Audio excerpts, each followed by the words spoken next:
Et d'abord, Alexis Corbière, les images qu'on a vues hier dans Paris, ça vous inspire quoi? Non, mais moi je suis pas pour la violence. Il faut manifester puissamment, pacifiquement. C'est un classique des manifestations.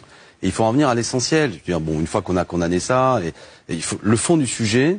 Et il faut pas que le gouvernement ne veuille parler que des violences. Je vois bien. Le fond du sujet, c'est cette colère, profonde colère sociale. Les témoignages que vous venez de dire. Et là, il y a dans ce pays un sentiment d'injustice fiscale. Injustice fiscale, ça ne veut pas dire que les gens ne veulent pas payer d'impôts, mais on a l'impression qu'on supprime l'impôt sur les grandes fortunes pour les ultra riches. 4,5 milliards de recettes en moins pour les caisses de l'État.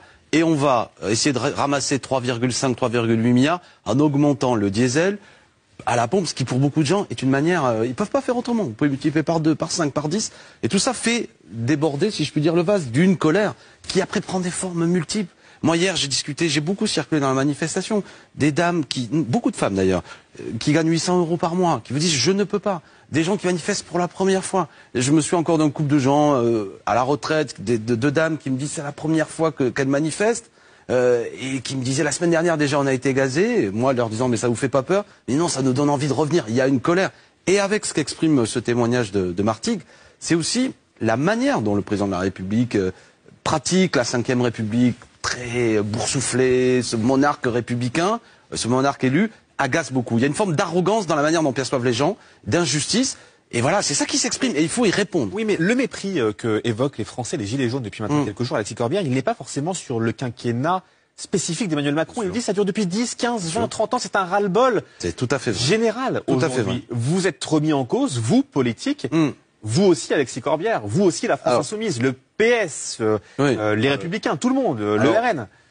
Par exemple, hier, quand moi j'ai beaucoup circulé, les gens me reconnaissent, il y a des gens, des fois, qui me disaient je vous serre pas la main parce que vous êtes un politicien. C'est un signe, ça. Bien sûr. Et il faut le comprendre. Il y a une mise à distance des partis. Et en même temps, quand on discutait, après, on échange. Bon, moi, écoutez, j'entends ce que vous dites. Donc, j'en prends une part, mais moi, j'ai jamais exercé le pouvoir avec Jean-Luc Mélenchon.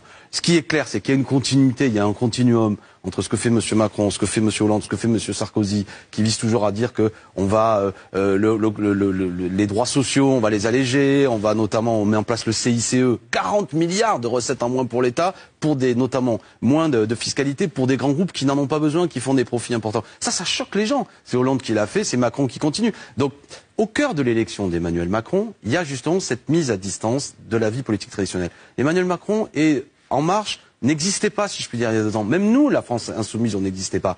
On est à la fois l'expression de ce grand bouleversement. La France est comme un volcan.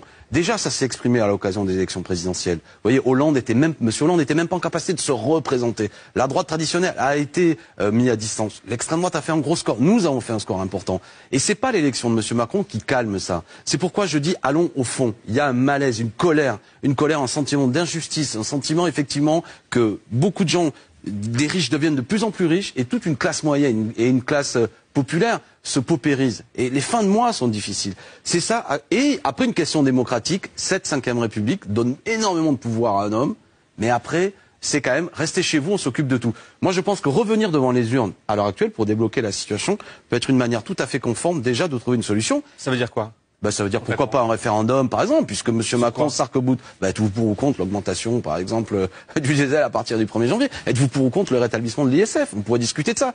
Je mets ça comme ça. Le référendum, ce serait pour vous une des solutions? Mais ce que je veux dire, c'est que quand vous avez un tel blocage, des études d'opinion qui montrent que 70% des Français soutiennent le mouvement Gilets jaunes, mouvement complexe, contradictoire, mais en gros, grande protestation contre la vie chère.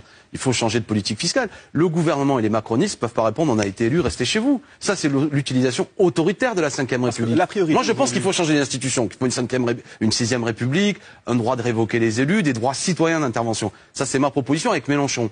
Et ce pays en colère, on peut le réconcilier autour d'un débat d'une grande assemblée constituante pour dire c'est quoi les droits nouveaux qu'on veut voir, comment on contrôle nos élus, etc. Bon, mais si le président de la République lui s'arc-boute en disant une fois de plus la Ve République me permet en gros de continuer, ce que je vois des fois un peu à l'Assemblée, c'est l'arrogance que décrivait le monsieur en disant on en a marre de Macron, c'est en gros vous avez tort. Le seul problème, c'est de la pédagogie. Je vais vous expliquer. Les gens ont parfaitement compris. Aujourd'hui, l'objectif, c'est bien sûr soigner cette rupture qu'il y a entre l'exécutif et les Français. C'est ce qu'on attend, bien sûr. Emmanuel Macron doit prendre la parole mardi. Pour vous, il doit faire des annonces qui... il doit. Écoutez, là encore, je reprends l'exemple. Le problème, c'est que les Gilets jaunes qui sont sur le terrain, ils veulent pas une, deux, ils veulent beaucoup plus d'annonces. On est d'accord. On est d'accord. Non, mais c'est pour ça que ce mouvement, il est nouveau. Mais d'abord, bon, c'est l'augmentation du 1er janvier. S'il maintient en disant, allez vous faire voir, je pense que ça finira mal. Deuxièmement, il y a quelques mots d'ordre. Je l'ai évoqué tout à l'heure. Les gens ont fait le lien. 3,8 milliards de recettes pour augmenter le diesel et en même temps la suppression de l'ISF qui a coûté 4,5 milliards. Donc pourquoi pas rétablir l'impôt sur la grande fortune, qui a été un des premiers actes de ce gouvernement. Par exemple, si on supprime ce CICE absurde, notamment en direction des grands groupes qui font déjà des profits, vous savez, le CICE, c'est des baisses de cotisations et une allègement de la fiscalité pour les grands groupes, il y a là 40 milliards. Vous voyez, il y a beaucoup d'argent qu'on peut remobiliser pour augmenter, pourquoi pas, les salaires, pour augmenter les aides, pour mettre en place une vraie transition écologique. Les gens ne sont pas défavorables à ça. Par exemple, parce que l'écologie, c'est important.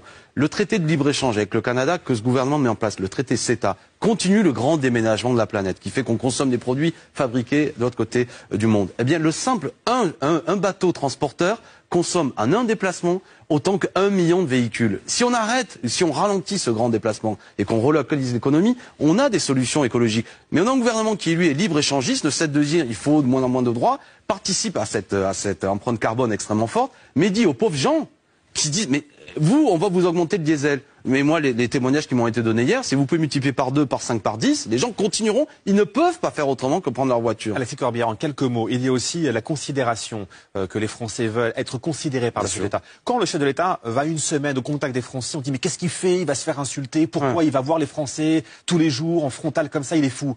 Il y a un paradoxe là aussi. Mais parce que aller voir les Français, c'est pas le bon monarque qui se promène et qui va toucher. C'est ça. De manière, c'est la conception monarchiste dans le sens où la personne sacrée du roi se promène en province pour voir comment va son bon peuple. Les gens, ils veulent pas de ça. On est en République et en plus avec les réseaux sociaux aujourd'hui, vous, les médias, etc. Tout ça, c'est rapproché. Les gens, on n'est plus comme avant. Bon, donc il y a un contrôle qui nécessite d'être repensé.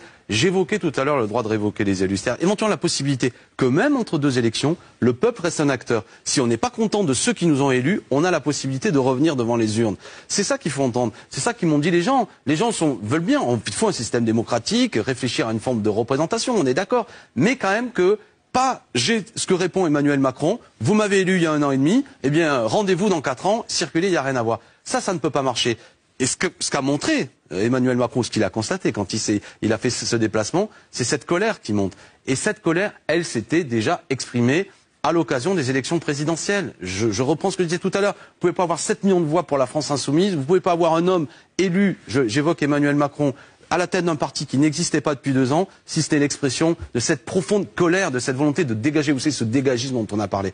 Donc, écoutez le peuple, c'est le conseil que je donne au président de la République. Si mardi, vous n'avez rien à annoncer, si ce n'est d'une forme de cette pédagogie consistant à dire vous êtes des enfants, je suis un professeur et je vais vous réexpliquer, ça va mal finir. Et je ne le souhaite pas. Alexis Corbière, merci à vous d'avoir été avec nous sur CNews ce matin.